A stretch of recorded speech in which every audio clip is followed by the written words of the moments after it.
આપણા ગોવાળિયા ગામનું ભૂમિપૂજન થઈ રહ્યું છે. જય ઘોષ એવો થાય છે. સમગ્ર ગુજરાતમાં આપણા સમાજને બધાને એનો અનુભૂતિ થાય.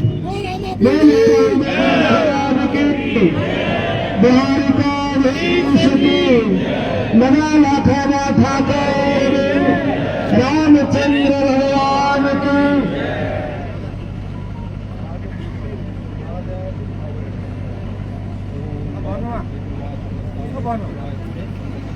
બાંધકામના જે દાતાઓ છે એમાં આગળ 1,11,000 અમરાભાઈ અનુભાઈ મીર મહુધા, 1,11,111 ગભુભાઈ ખેંગારભાઈ ભુવા નડિયાદ, 1,01,000 દોલાભાઈ છગનભાઈ બોલિયા વિરમગામ, 51,000 મેલાભાઈ સામતભાઈ મીર વિરમગામ, 51,000 ઝાલાભાઈ સામતભાઈ મીર વિરમગામ, 51,000 સગરામભાઈ સામળભાઈ અલગોતર વેજી હાલ વિરમગામ, 51,000 રણુભાઈ મેઘાભાઈ અલગોતર કલીજલા, 1,11,111 નાગજીભાઈ લાખાભાઈ ચોસલા ડાકોર, 51,000 રામભાઈ વલીભાઈ સભાડ સુરત, 1,51,000 નરસિંહભાઈ અમરાભાઈ સભાડ થર્મલ, 1,01,000 સ્વર્ગસ્થ હરિભાઈ કાનાભાઈ અલગોતર હસ્તક ગૌતમભાઈ હરીશભાઈ અલગોતર વિદ્યાનગર, 51,000 નાનુભાઈ દેવાભાઈ ગાંગડિયા વિદ્યાનગર, 1,11,111 મનુભાઈ ધુનાભાઈ પરમાર થાન.